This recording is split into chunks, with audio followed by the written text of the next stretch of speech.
In this exciting series, we'll reveal some of New York's most interesting architecture and interiors projects. New York architecture is world-renowned. In this series, we highlight and celebrate that magnificent work. Welcome to New York by Design Architecture.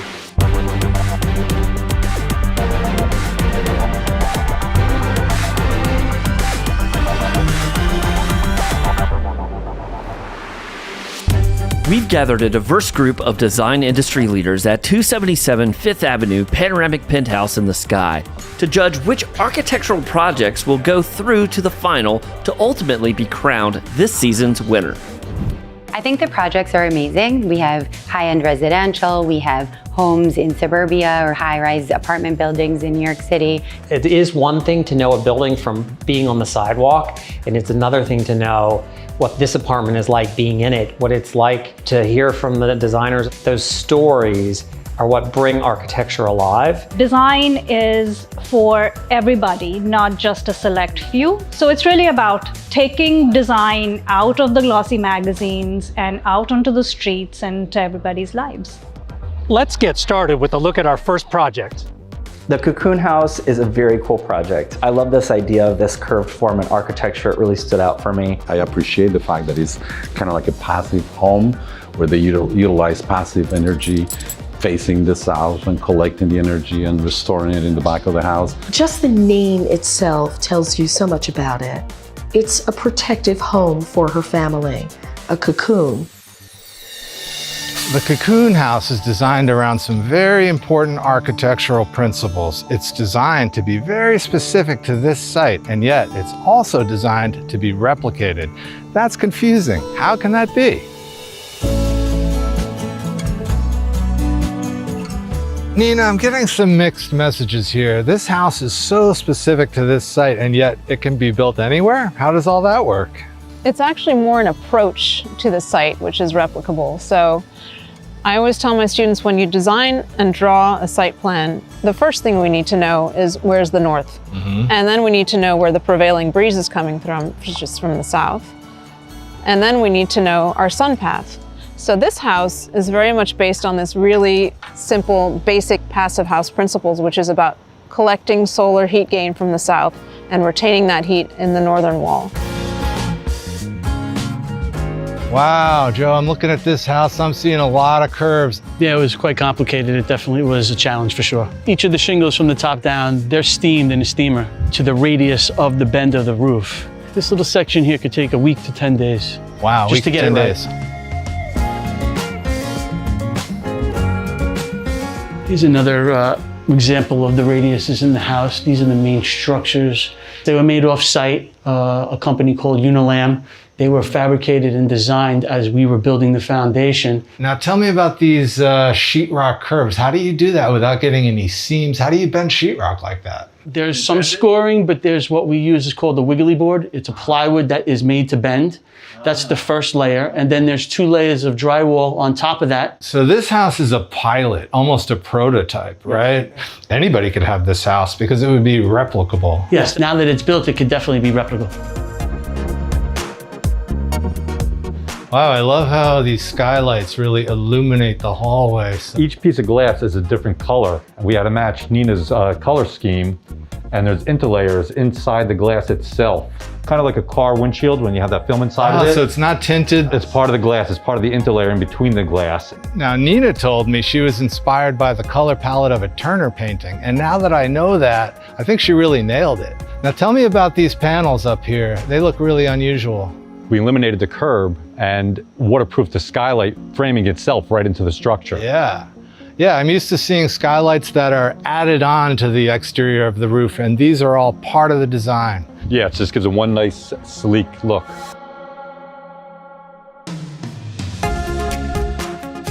So Scott, when you walk in here is when you can really see the curve. Oh yeah, not a seam anywhere.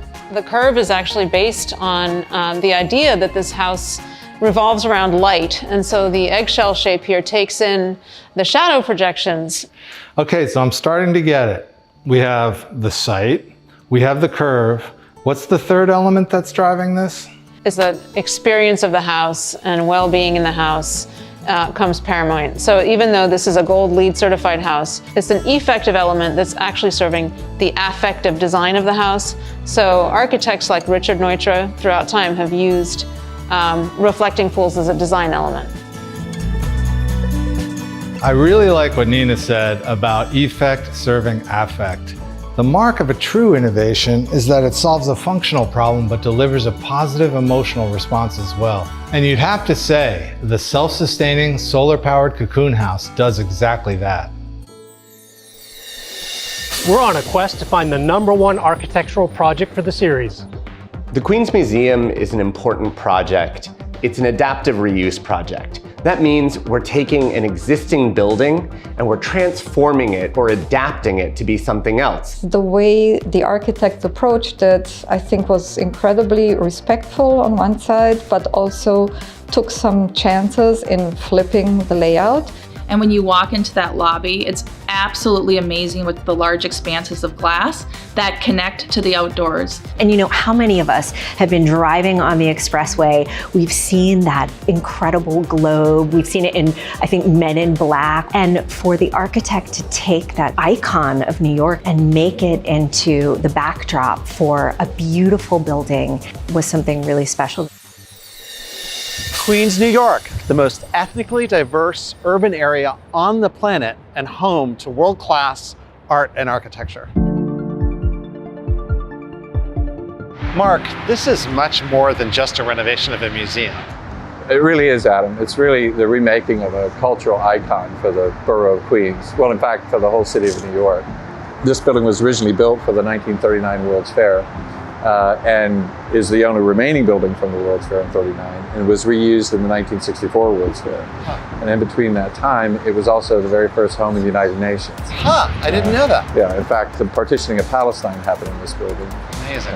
And up until the museum expanded, it was also the ice skating rink where half the borough of Queens learned to ice skate. And that's very much a key part of the museum's identity. It's about outreach to the community and engagement in art and the making of art and the experience of art.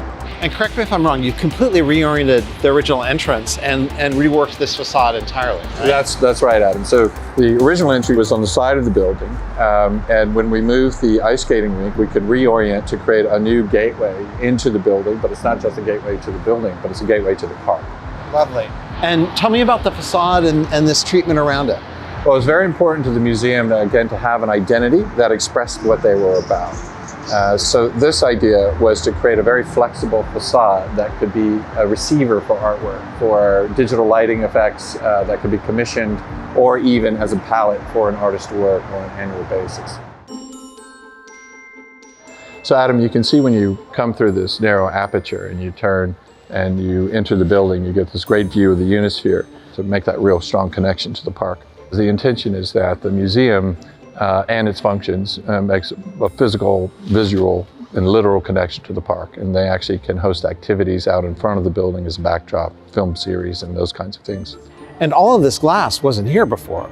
That's right. We removed a big section of floor plate there so that we could create the two-story view out to the park. And this central space is key in organizing all the functions of the museum. It was probably the singular most important idea, which of course serves many functions for the museum. And this beautiful form here that, you know, is in the space. That's the panorama of New York City, all 5 boroughs. The model, which was commissioned by Robert Moses for the 1964 World's Fair, and has been seen by pretty much every school-age child in all 5 boroughs as well. Of course, of course. And then there were second floor galleries that you had to connect to as well, right? That's correct. So we were able to get 2 additional gallery spaces on the second floor, which are changeable, flexible galleries that face the park, now connected by this glass bridge, and of course, vertically connected by this monumental stair. So tell me a little bit about the design of that stair. It has such a presence. So the stair, influenced partly by the void that was left over from the form of the panorama. It's a great place, especially during events, to see and be seen. And it acts as a sort of piece of sculpture in itself that then is meant to relate quite subtly to the Unisphere. Nice, nice. So a direct connection to the site. Precisely. Lovely. And hello, beautiful. Look at all that natural light. Gorgeous. That's right, Adam. This was a central idea in how we would organize the temporary galleries around it. So there are 7 galleries that surround this, which we call the lantern. It really creates the large works gallery enclosure. The idea is that we can bring in natural light and project it into the galleries to create a very full spectrum visual experience within the galleries, without having the deleterious effect of too much daylight in those sensitive art spaces. And tell me about the louvers, how they function. So the louvers in the ceiling basically are designed to limit the direct sunlight to only being on the floor without hitting any of the walls. And then the diffuse plates on the side basically project as a lantern the natural light in a controlled way to the galleries that surround. And then that light is reflected down into the galleries equally on all 4 walls. Wow, nice. So almost like a functional work of art in and of itself. That's the idea, that something that is performance-driven can also have a visual and sculptural quality and make this kind of cathedral-like space. And tell me about how this gorgeous room is used. Well, it's very multi-purpose. We call it the Large Works Gallery. It's made for non-precious works of art, but it also is used for art, performance art, or other events. For the gala, for instance, it's used as a dining room. I mean, I've seen functional spaces like this or, flexible spaces like this in museums before, but I've never seen them directly connected to the public aspects of the museum.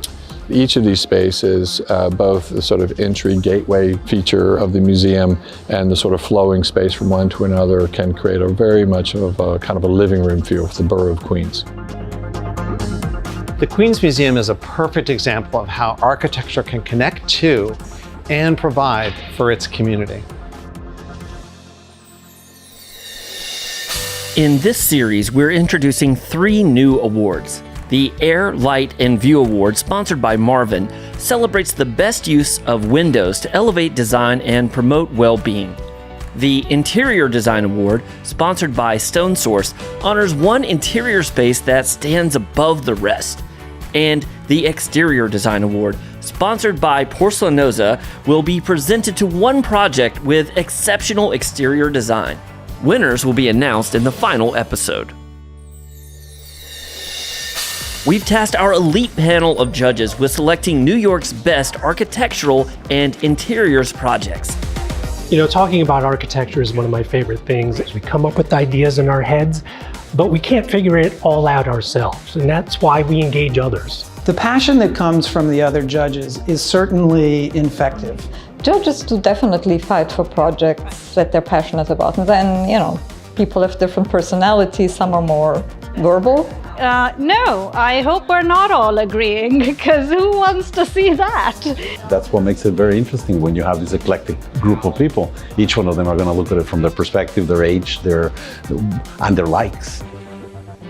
This next project is called the Convivium. It is unique because it uses a ventilated porcelain facade, which is atypical for the New York area. The social responsibility that they have towards green energy is aspirational. It's really rare to see a building that's residential like that using such passive architectural principles. And it's something that we should strive for in so many of our buildings, and I really hope that it sets a precedent and other buildings follow suit. The Upper East Side of Manhattan, where classic brownstones meet luxury high-rise apartments, like this one, the Convivium, a modern luxury building that not only looks great, but is also extremely energy efficient. Hey, Victor, nice to meet you. Beautiful building you've designed here. Thank you. I was part of the Architectonica team that designed this building. And not only is this building absolutely beautiful, it's extremely energy efficient, and it all starts here at this facade. Yeah, what is the space-age material? I was looking at that, it looks different. Yeah, so this is a Porcelanosa porcelain panel exterior rain screen system. And what that does is it puts the insulation outboard of the building. Okay, so not only is this the building's facade, but it's also the building's primary insulation. Correct. And with the continuous air barrier underneath, will keep air from leaking out, it's extremely efficient.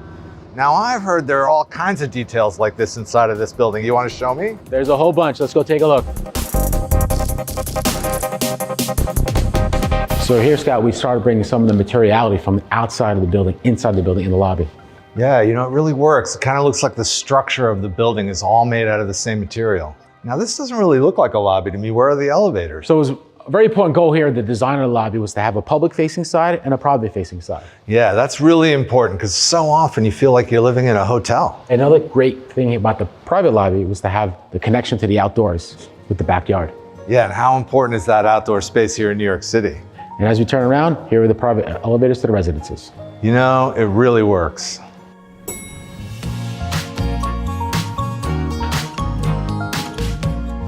So Douglas, tell me about this name Convivium. So convivium comes from a scientific term which refers to a population that distinguishes itself from its immediate community by how it lives differently. And in this community, the way that we live differently is with all of this natural light and luxury and good health and efficiency. And the efficiency starts right here in the kitchen, as you can see.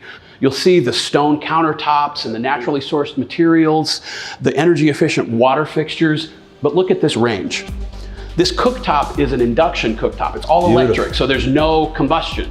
And with no combustion, there's no exhaust, and that means that we have no carbon emissions from the building, making this one of the air-tightest buildings in all of New York City.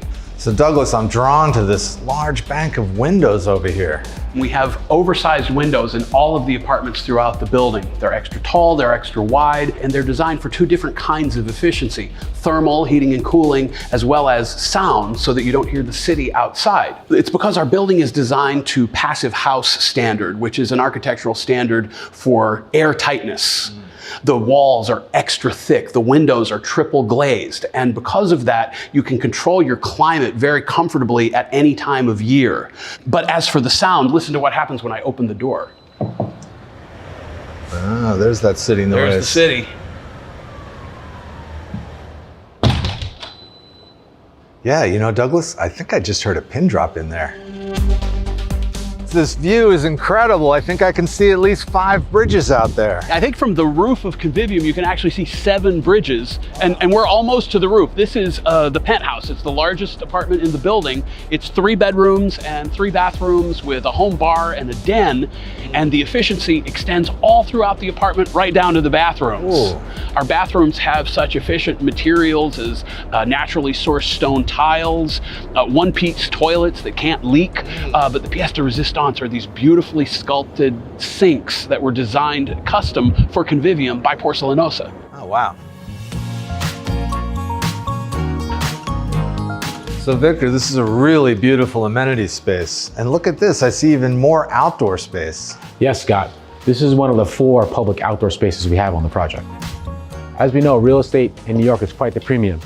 So we had to make sure every inch of our site was utilized. It was also very important to us to make sure our residents had a balance of interior and exterior space. Well, I think you've done a seamless job of bringing the inside to the outside. And even though we are outside right now, I feel like we've never left Convivium. Sustainable design is the future, and this residential high-rise proves that design can be environmentally conscious without sacrificing style or luxury.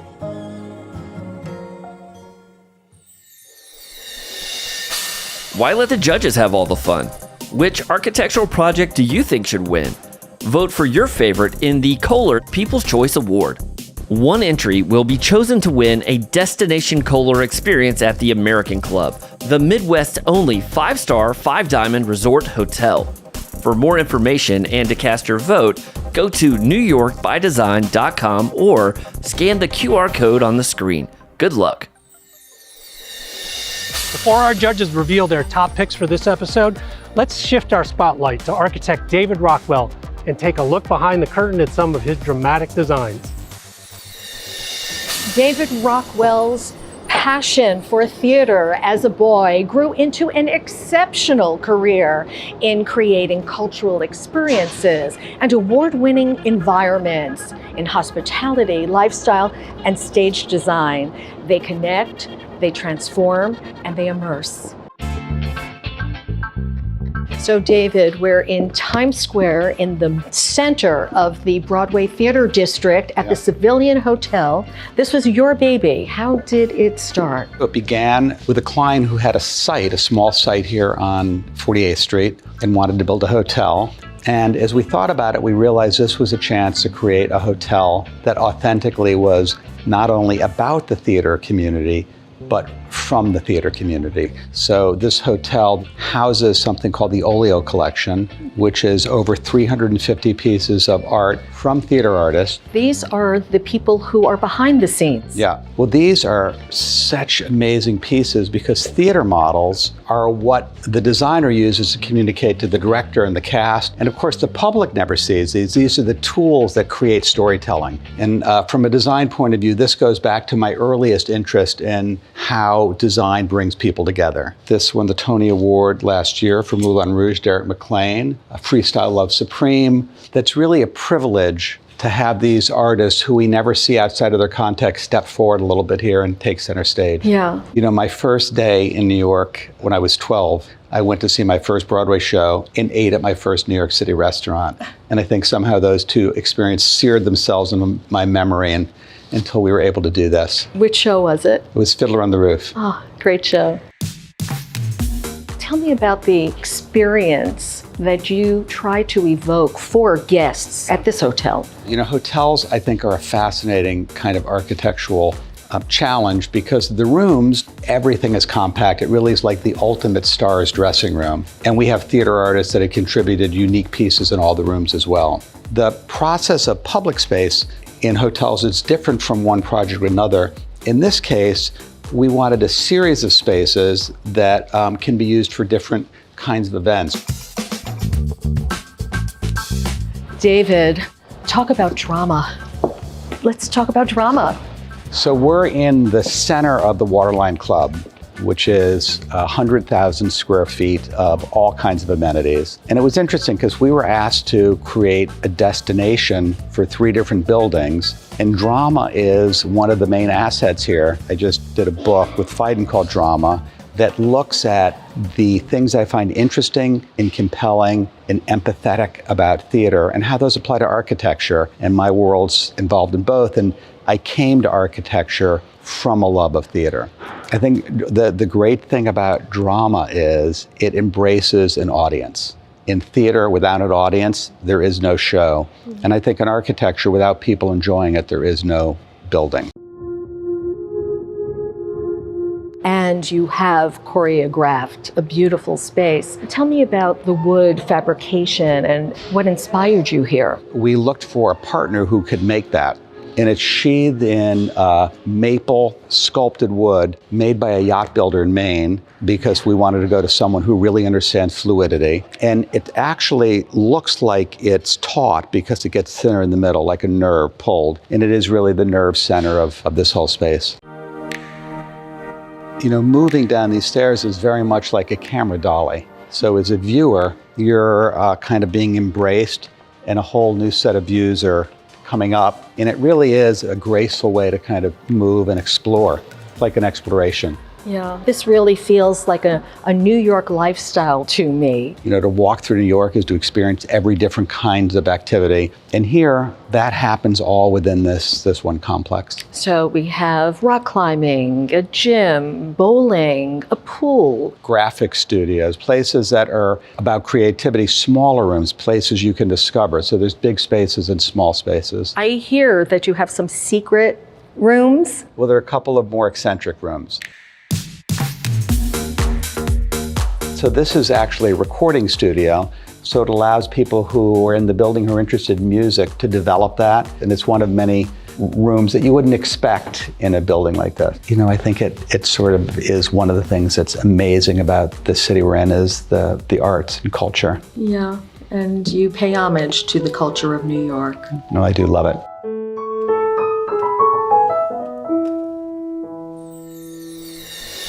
Time to find out which projects from this episode have been selected to go through to our Best of the Best final later in the series.